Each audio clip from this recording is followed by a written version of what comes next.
السلام علیکم ناظرین کرام، نئی ویڈیو میں آپ کو خوش آمدید کہتے ہیں۔ مریم نواز کی شامت آ چکی ہے۔ مریم نواز کو لگتا ہے کہ وہ بڑی آسانی سے تخت لاہور پر قابض ہو جائیں گی اور ان کی تخت پوشی کی تقریب بھی بڑی دھوم دھام سے ہوگی، لیکن ایسا ہونے نہیں جا رہا۔ ابھی ذلت کے امتحان اور بھی ہیں۔ یہ جو ذلت کا ہار گلے میں پہننے کا فیصلہ کیا گیا ہے، یہ راس نہیں آنے جا رہا۔ میاں اسلم اقبال محفوظ جگہ پر ہیں۔ ہم نے پوری کوشش کی کہ میاں اسلم اقبال کو اسمبلی پہنچائیں، مگر انہیں پکڑنے کے لیے پنجاب اسمبلی کے ہر گیٹ پر ایک ایس پی کی ڈیوٹی لگائی گئی تھی۔ یہ میاں اسلم اقبال کو گرفتار نہیں بلکہ اغوا کرنا چاہتے ہیں۔ سنی اتحاد کونسل کے سربراہ صاحبزادہ حامد رضا کی جانب سے یہ بیان دیا گیا ہے۔ اس کا صاف مطلب یہ ہے کہ میاں اسلم اقبال ابھی تک گرفتار نہیں ہوئے۔ کل رات میں نے آپ کو بتایا تھا کہ میاں اسلم اقبال کی گرفتاری کے حوالے سے متضاد خبریں آ رہی ہیں، کنفرم نہیں ہے کہ وہ گرفتار ہوئے ہیں یا نہیں، لہٰذا وہ اگر موجود ہیں تو پھر مریم نواز کو سکھ کا سانس تو نہیں آنے جا رہا۔ دوسری جانب میاں جاوید لطیف مسلسل چیخ رہے ہیں۔ آپ کو پتہ ہے کہ میاں جاوید لطیف کی کل حیثیت اور اوقات یہ ہے کہ وہ ایک ٹاؤٹ ہیں مریم نواز اور نواز شریف کے۔ یہ جو بھی بات کرتے ہیں نواز شریف یا مریم ان کو فیڈ کرتی ہیں، تب یہ کرتے ہیں، اور یہ جو دھوکہ ہوا ہے نواز شریف کے ساتھ، یہ کسی اور نے نہیں کیا بلکہ یہ دھوکہ ان کے اپنے بھائی شہباز شریف نے کیا ہے۔ لہٰذا اس وقت بھرپور کوشش ہے کہ پنجاب کے اندر تو مریم کی حکومت چلنے دی جائے، لیکن مرکز میں شہباز شریف کی حکومت نہ چل پائے۔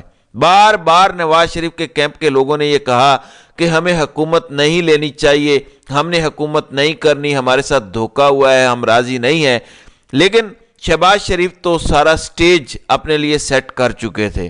لہٰذا آج پھر جاوید لطیف بولے، انہوں نے کہا کہ صرف نواز شریف نہیں، قوم اور نظام سے دھوکہ ہوا، جو رکھوالا ہے وہی چور کے ساتھ جائے تو ہم کس سے شکایت کریں۔ ناظرین کرام، اب یہاں رکھوالا کون ہے اور چور کون ہے، کس کو لایا جا رہا ہے اور کون لا رہا ہے، یہ آپ اچھی طرح سے جان سکتے ہیں۔ دوسری جانب اینکر عمران ریاض کو پرسوں رات گرفتار کیا گیا، کل انہیں اینٹی کرپشن عدالت میں پیش کیا گیا، ان کا جسمانی ریمانڈ مانگا گیا جو کہ نہیں ملا اور ان کو جوڈیشل کیا گیا۔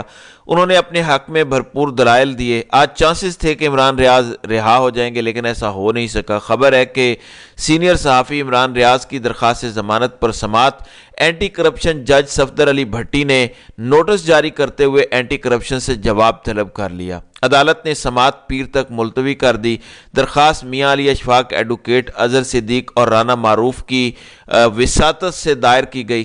عمران ریاض خان کے خلاف جھوٹا بے بنیاد مقدمہ درج کیا گیا۔ عمران ریاض کو سیاسی اور ذاتی انتقام کا نشانہ بنایا جا رہا ہے۔ عمران ریاض کے خلاف اینٹی کرپشن ایک بھی ثبوت عدالت میں پیش نہیں کر سکی۔ عدالت عمران ریاض کی درخواست ضمانت منظور کر کے رہا کرنے کا حکم دے، لیکن اب کیونکہ یہ معاملہ پیر تک چلا گیا ہے، لہٰذا پیر تک تو عمران ریاض کی ضمانت ہوتی نظر نہیں آ رہی۔ دوسری جانب نون لیگ اور پیپلز پارٹی کے درمیان بھی سب اچھا نہیں ہے۔ ایک خبر آپ سنیں گے تو آپ کو اندازہ ہو جائے گا۔ پیپلز پارٹی کی جانب سے اپنے 3 سینیٹرز کو بطور قومی اور صوبائی اسمبلی رکن کے طور پر حلف اٹھانے سے انہوں نے روک دیا ہے، جس میں سب سے بڑے سینیٹر یوسف رضا گیلانی بھی ہیں، جنہیں جتوایا گیا ملتان سے بیرسٹر تیمور کے مقابلے پر جعلی ووٹوں کے ذریعے۔ اس کے علاوہ نثار کھوڑو اور جام مہتاب ہیں۔ یہ پیپلز پارٹی کے 3 سینیٹر ہیں جو الیکشن لڑ رہے تھے۔ اب پیپلز پارٹی نے فیصلہ کیا ہے کہ ان کو قومی یا صوبائی اسمبلیوں میں نہیں لے کر آنا، بلکہ یہ سینٹ کی سیٹ اپنی برقرار رکھیں گے۔ وہ سیٹیں چھوڑ دیں گے جو یہ ابھی جیتے ہیں۔ اس کا مطلب کیا ہے؟ اس کا مطلب صاف ہے، پی پی کو یہ پتہ ہے کہ یہ کمپنی نہیں چلنے جا رہی، تو جب یہ کمپنی نہیں چلنے جا رہی، 3 سال بھی نہیں چلنے جا رہی، تو پھر ان سینیٹرز کی کرسیاں کیوں خالی کروائی جائیں، ان کو کیوں چھڑوایا جائے؟ کمپنی تو ہو سکتا ہے 2 مہینے، 4 مہینے، 6 مہینے چلے، آفٹر آل ان کا بریک ڈاؤن ہونا ہے، سسٹم نہیں چلنا۔ یہ زبردستی کی شادی، یہ پاکستانیوں کو روند کر مینڈیٹ چھین کر جو یہ کیا جا رہا ہے، اس کے لیے ہم اپنی سینٹ کی سیٹیں کیوں گنوائیں؟ لہٰذا اس حد تک پیپلز پارٹی سیفٹی کے ساتھ کھیل رہی ہے۔ پھر آج چودھری نثار علی خان کی بھی انٹری ہوئی۔ انہوں نے کہا کہ کمشنر راولپنڈی بول پڑا ہے، ابھی اور بھی بولیں گے، اور یہ جو مبارکبادیں لے رہے ہیں ان کو مبارکبادیں لینے دیں، ان کو اسی طرح جوتیاں پڑیں گی، بالآخر فتح حق کی ہوگی، مایوس نہیں ہونا۔ بے شرم ہے یہ لوگ جو ہار کو ہار کر بھی مبارکبادیں لے رہے ہیں. یہ چودھری نثار نے کہا ہے اور انہوں نے کہا کہ میں نوکری کسی فوجی کی نہیں کرتا, میں عزت کی سیاست کرتا ہوں. پچھلی بار میں پی ٹی آئی میں جانے کو تیار نہیں تھا, اس بار نون لیگ میں جانے کو تیار نہیں تھا, سب ٹھیک ہو جائے گا.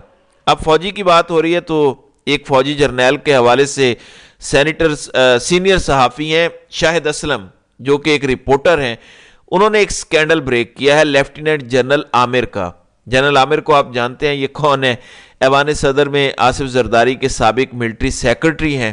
ان کے حوالے سے یہ دعویٰ سامنے آیا ہے کہ یہ جو خفیہ اکاؤنٹس تھے, یہ جو جعلی اکاؤنٹس تھے جن سے صدقے کے بکرے جاتے تھے, بلاول ہاؤس کے خرچے چلتے تھے, ایان علی ماڈل کی ٹکٹیں جاتی تھی, فالودے والے, پاپڑی والے, یہ ایک بہت بڑا سکینڈل تھا. تو یہ جتنے بھی پیسے جاتے تھے جعلی اکاؤنٹس کے اندر, یہ بریگیڈیئر عامر کے اکاؤنٹ سے جاتے تھے. یعنی بریگیڈیئر عامر بھی اس جعلی اکاؤنٹ والے سکینڈل میں ملوث تھے. جی آئی ٹی اور پھر سارے انکشافات ہوئے, اس کے اندر بریگیڈیئر عامر بھی کنوکٹڈ پائے گئے ہیں. اداروں کی اپنی رپورٹ کے مطابق جو ایوان صدر کے اندر پیسے لیتے رہے زرداری کے بہاف پہ اور پیسے آگے ٹرانسفر کرتے رہے, یعنی کرپشن کے جنہوں نے انبار کھڑے کیے, نہ صرف یہ بریگیڈیئر سے آگے گئے بلکہ انہیں اعلیٰ پوسٹیں بھی جی ایچ کیو کے اندر دی گئیں. پھر نومبر 2022 جب یہ نئے آرمی چیف کا معاملہ ہوا تو اس وقت یہ چوتھے نمبر پر تھے سینیارٹی لسٹ میں, یعنی یہ آرمی چیف کی دوڑ میں بھی شامل تھے. تو ایک جرنیل شاہد اسلم کے مطابق وہ کہتے ہیں کہ جو بریگیڈیئر لیول سے اتنا کرپٹ تھا کہ وہ جعلی اکاؤنٹ والے معاملے میں زرداری کا رائٹ ہینڈ تھا, بغل بچہ تھا زرداری کا, وہ جو ہے وہ یہ سب کر رہا تھا. آج خبر یہ بھی آئی ہے کہ دوسرا بغل بچہ محسن نقوی وہ مریم نواز سے جاتی عمرہ میں ملا ہے. آج کیونکہ صوبائی اسمبلی کا اجلاس ہے سپیکر اور ڈپٹی سپیکر کا, لہٰذا ڈاکومنٹ کے مطابق, شواہد کے مطابق یہ جنرل صاحب کرپشن میں پائے گئے ہیں, ملوث پائے گئے ہیں, الزامات کے مطابق نہیں, ڈاکومنٹس کے مطابق. جبکہ دوسری جانب ان کی ترقیوں پر ترقیاں ہوئیں, جبکہ ہمیں یہ بتایا جاتا ہے کہ ہماری جو معزز فوج ہے وہاں پہ احتساب کا عمل بڑا کرسٹل کلیئر ہے, وہاں پر بڑا بھرپور احتساب ہوتا ہے. دوسری جانب قاضی صاحب کے لیے چیلنج ہے. سپریم کورٹ کے چیف جسٹس قاضی فائز عیسیٰ کے زیر بحث 6 فروری کے فیصلے کے خلاف جماعت اسلامی نے سابق جسٹس شوکت عزیز صدیقی کے ذریعے سپریم کورٹ میں نظر ثانی درخواست دائر کی ہے, جس کی سماعت 26 فروری کو ہوگی.